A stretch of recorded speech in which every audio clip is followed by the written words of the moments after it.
Hi అందరికీ నమస్తే, welcome to the Telugu data channel. So last వీడియోలో అయితే మనం గ్రీన్ హౌస్ ప్రభావం వరకు ఈ లెసన్ అయితే మనం చెప్పుకోవడం జరిగింది. సో ఫస్ట్ టైం చూస్తున్న వాళ్ళైతే ఇది 8వ తరగతి నూతన పాఠ్యపుస్తకాలలోని మనకి జీవశాస్త్రంలోని 7వ పాఠాన్ని అయితే ఇక్కడ రివ్యూ చేస్తున్నాం.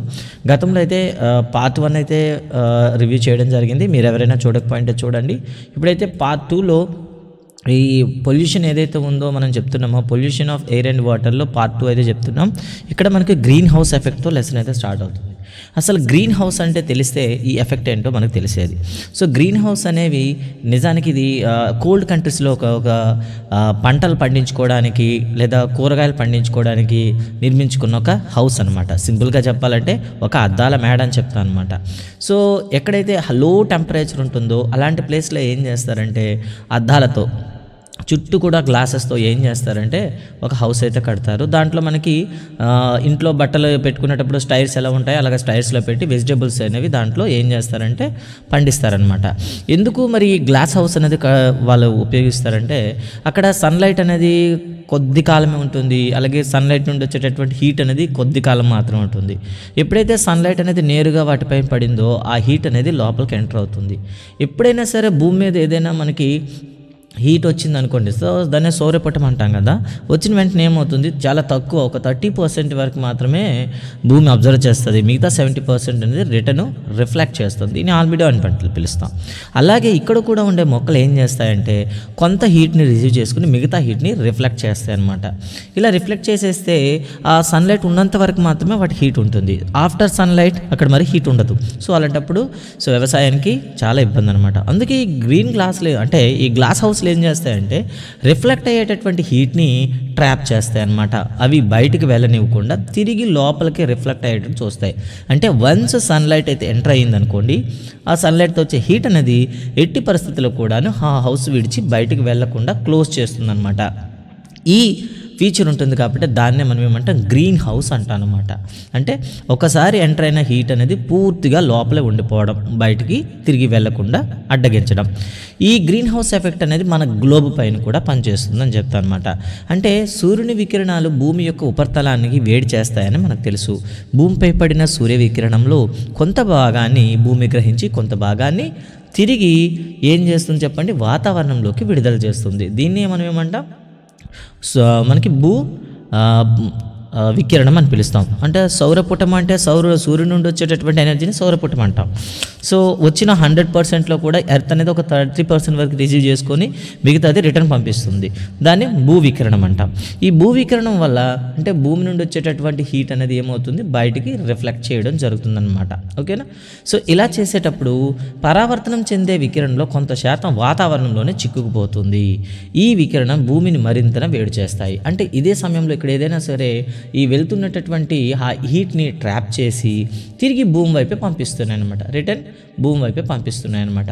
ఇలా చేయడం వల్ల ఏమవుతుంది, ఆటోమేటిక్గా భూమి వేడెక్కడం, అంతేకాకుండా వాతావరణం కూడా వేడెక్కిపోతుంది. ఇదే మీరు నర్సరీల్లో లేదా మరెక్కడైనా గ్రీన్ హౌస్ని చూసినట్లయితే ఆకుపచ్చని తెర ద్వారా సూర్యుని వేడి లోపలికి అనుమతించబడుతుంది, కానీ బయటకు పోనీదని గుర్తుంచుకోండి. ఈ గ్రహించిన వేడి గ్రీన్ హౌస్ లోపల భాగాన్ని వెచ్చగా ఉంచుతుంది. లోపల చేరిన వికిరణం బయటికి వెళ్లకుండా గ్రీన్ హౌస్ వేడిని నిలిపి ఉంచుతుందన్నమాట. భూ వాతావరణంలో చిక్కుకున్న వికిరణం ఇదే మాదిరిగా ప్రభావం చూపిస్తుంది. అందుకే దీన్ని గ్రీన్ హౌస్ ఎఫెక్ట్ లేదా గ్రీన్ హౌస్ ప్రభావం అంటారు. ఏ విధంగా అయితే గ్రీన్ హౌస్లో లోపలికి వచ్చిన వేడి అనేది బయటికి వెళ్లకుండా ట్రాప్ చేయబడిందో, ఇలాగే భూమి వైపు వచ్చినటువంటి సూర్యపటం అనేది తిరిగి అంతరాలకు వెళ్లకుండా తిరిగి భూమి మీదకే రావడం వల్ల ఏమవుతుంది, భూమి అనేది వేడెక్కుతుంది. ఈ ప్రభావాన్నే మనం ఏమంటాం, గ్రీన్ హౌస్ ఎఫెక్ట్ అంటాం అన్నమాట. ఈ ప్రక్రియ లేకుండా భూమిపై గల జీవుల జీవనం సాధ్యం కాదు. అంటే ఈ ప్రక్రియ అనేది ఖచ్చితంగా మనకి అవసరం ఉంటుంది, కానీ దానికి ఒక లిమిట్ అయితే ఉంటుందన్నమాట.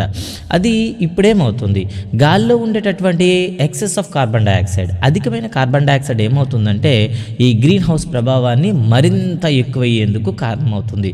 ఒక నిర్ణీత స్థాయి వరకు అది జరిగినట్లయితే వాతావరణం వెచ్చగా ఉంటుంది, భూమి కూడాను సమతుల్యంగా ఉంటుంది.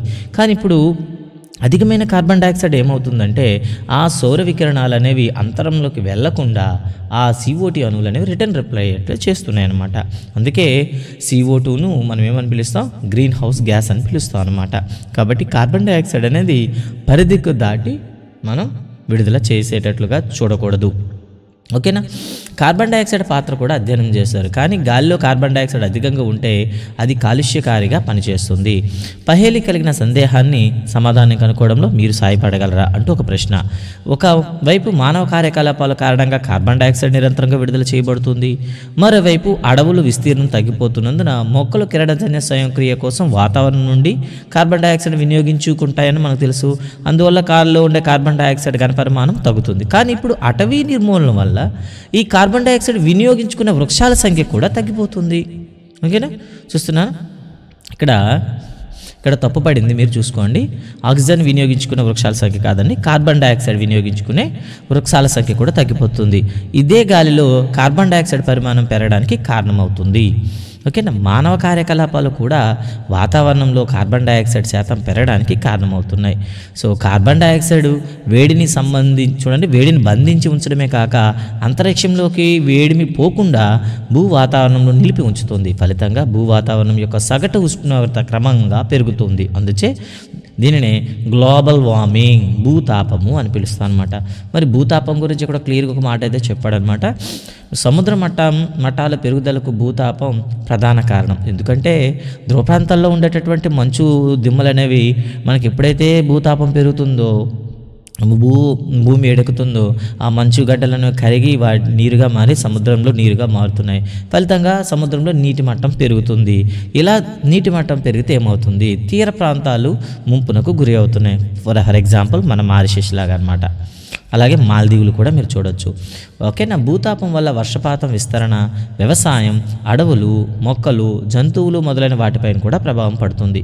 ఆసియాలోని చాలా ప్రాంతాలకు చెందిన అధిక శాతం ప్రజలు భూతాపం అనే ఆపదలో చిక్కుకొని ఉన్నారు. తాజా వాతావరణ మార్పు నివేదిక ప్రకారం మనకు గ్రీన్ హౌస్ వాయువులు ప్రస్తుత స్థాయిలో పరిమితముగా ఉంచడానికి కొంత సమయం మాత్రమే ఇచ్చింది. అలా కాకుండా ఈ శతాబ్దం చివరికి భూమిపై ఉష్ణోగ్రత 2 డిగ్రీల సెల్సియస్ కంటే పెరగవచ్చు. ఈ స్థాయి ప్రమాదకరంగా పరిగణించబడుతుంది.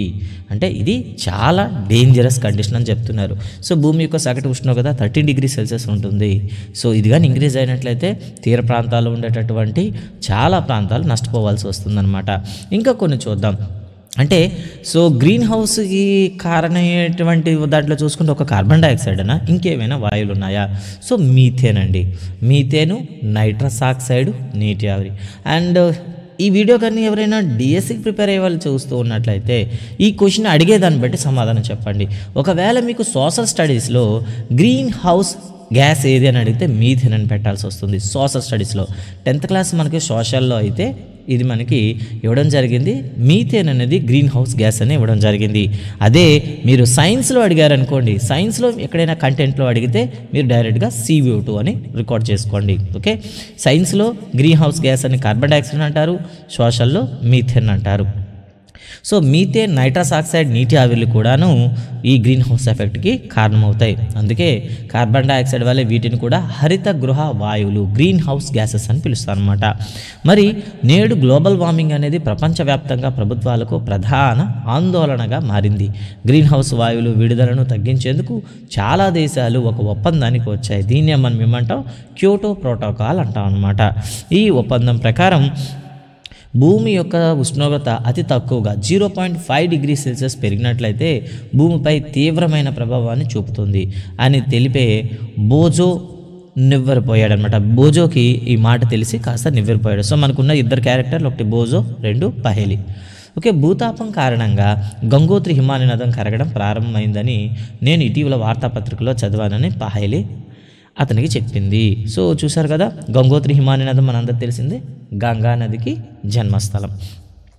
సో మనం ఏం చేయగలం ఇప్పుడు ఒకసారి చూద్దాం. గాలి కాలుష్యాన్ని తగ్గించడానికి మనం ఏమి చేయగలం? వాయు కాలుష్యంపై మన పోరాటం ఎన్నో విజయగాథలు ఉన్నాయి. ఉదాహరణకు కొన్ని సంవత్సరాల క్రితం ప్రపంచంలో అత్యంత కలుషితమైన నగరాల్లో ఢిల్లీ ఒకటి.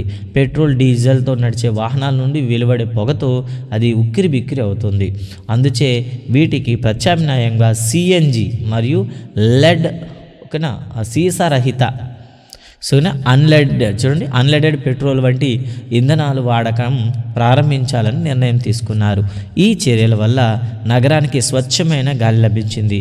వాయు కాలుష్యంను తగ్గించడానికి మీ ప్రాంతంలో కొన్ని ఇతర ఉదాహరణలు మీకు తెలిసి ఉండవచ్చు. మీ స్నేహితులతో ఈ విషయాన్ని పంచుకోండి. ఇక టపాసులు వద్దని చెప్పండి అనే కార్యక్రమం చాలా పాఠశాలలో దీపావళి సమయంలో విద్యార్థులతో ప్రచారం చేయబడిందని మీకు తెలుసు. ఈ కార్యక్రమం వల్ల వాయు కాలుష్యంలో చాలా సానుకూల మార్పు కనిపించింది. సో టపాసులు వద్దు, ఎందుకంటే టపాసులు కాల్చినట్లయితే మనకి వాయు కాలుష్యం వచ్చే అవకాశాలు అయితే ఉంటాయి. అలాగే వివిధ ప్రదేశాల్లో గాలి నాణ్యతను ప్రభుత్వం మరియు ఇతర సంస్థలు క్రమం తప్పకుండా పర్యవేక్షిస్తుంటాయి. ఈ సమాచారాన్ని ఉపయోగించి మీ పొరుగువారు, మీ స్నేహితులకు వాయు కాలుష్యం గురించి అవగాహన కల్పించండి. అంటే ఇటీవల కాలంలో ఈ ఏదైతే ఉందో గాలి నాణ్యత అంటాం, దాన్ని ఎయిర్ క్వాలిటీ కూడా టెస్టింగ్ మీటర్స్ వచ్చేసాయి అనమాట. ఇవి ఏం చేస్తాయంటే ఒక పల్లెటూరు కావచ్చు, పట్టణం కావచ్చు, అక్కడ ఎయిర్ అనేది ఎంత ప్యూర్గా ఉందో కూడా టెస్ట్ చేస్తున్నారు. మన శక్తి అవసరాలకు వినియోగించే శిలాజ ఇంధనాలకు బదులుగా ప్రత్యామ్నాయ ఇంధనాల వైపు మారవలసిన అవసరం ఎంతైనా ఉంది అని చెప్పవచ్చు. ప్రత్యామ్నాయ ఇంధనాల వల్ల మనకి ఏమవుతుంది చెప్పండి, కాలుష్యం తగ్గవచ్చు. ఉదాహరణకి సౌరశక్తి, జలశక్తి, పవనశక్తి వంటివి కూడాను ఈ ప్రత్యామ్నాయ ఇంధనాల్లో మనం వాడవచ్చు. ఇక తర్వాత చూద్దాం, కృత్యం 7.4 చూడండి. మీరు ప్రతిరోజు పాఠశాలకు వెళ్ళడానికి అనేక మార్గాలు ఉన్నాయి. వాటిలో నడవడం, సైకిల్పై వెళ్ళడం, స్కూల్ బస్సులో ప్రయాణం చేయడం, ఇతర ప్రజా రవాణా ద్వారా లేదా వ్యక్తిగతంగా కారును ఉపయోగించడం, సామూహికంగా కారులో ప్రయాణించడం మొదలైనవి. ఈ ప్రతి ఎంపిక గాలి నాణ్యతపై ఎటువంటి ప్రభావం చూపుతుందో మీ తరగతిలో చర్చించండి. కాలినడకన వెళ్ళడం, సైకిల్పై వెళ్ళడం అనేది మనకి జీరో పొల్యూషన్ అని చెప్తాం అన్నమాట. వ్యక్తిగతంగా కారులో వెళ్ళడం మనకేమవుతుంది, పొల్యూషన్కి కొంతవరకు కారణమవుతుంది. కాబట్టి సామూహికంగా కారులో వెళ్ళడం అనేది కొంతవరకు పొల్యూషన్ని తగ్గించే అవకాశం ఉంటుంది. పర్యావరణంలో సానుకూల మార్పు కోసం మన జీవన గమనంలో అందించే చిన్నపాటి సహకారం కూడా ఎక్కువ మేలు చేస్తుంది. దానికోసం మనం మొక్కలను నాటాలి మరియు ప్రస్తుతం మన దగ్గర పెరుగుతున్న చెట్లను సంరక్షణ చర్యలు చేపట్టాలి. ప్రతి సంవత్సరం జూలై నెలలో అనేక లక్షల మొక్కలు నాటడం కోసం జరిగే వన మహోత్సవం గురించి మీకు తెలుసా? సో ప్రశ్న, వన మహోత్సవం ప్రతి సంవత్సరం ఏ నెలలో జరుగుతుంది? సో జూలై, గుర్తుపెట్టుకోండి, జూలైలో మనకి వన మహోత్సవం జరుగుతుందన్నమాట. ఒకరోజు పహేలి మరియు భోజో కొంతమంది ఎండిన చెట్లు ఆకులను కాల్చే ప్రాంతానికి వెళ్ళడం జరిగింది. ఆ ప్రాంతం అంతా పొగతో నిండిపోవడంతో వారికి దగ్గు మొదలైంది. వాటిని కాల్చడం కన్నా కంపోస్ట్ గోతులు వేసి పోడ్చడం మంచి ఎంపిక అని పహేలి భావించింది. మీరైతే ఏం భావిస్తారు? సో ఇది గైస్ మనకు ఉండేటటువంటి వాయు కాలుష్యానికి సంబంధించి. ఇక నెక్స్ట్ వీడియోలో మీకు జల కాలుష్యం గురించి వస్తుంది. సో ఈ వీడియోలో ఏమైనా మీకు కావాల్సిన ఎక్స్ట్రా కంటెంట్ కావాలంటే దయచేసి కామెంట్స్లో పెట్టండి. సో ఇక తొందరగా వీడియోస్ అనేవి మీకు వస్తూ ఉంటాయి, వాటిని కూడా ఆదరించండి. Thank you very much. జై హింద్.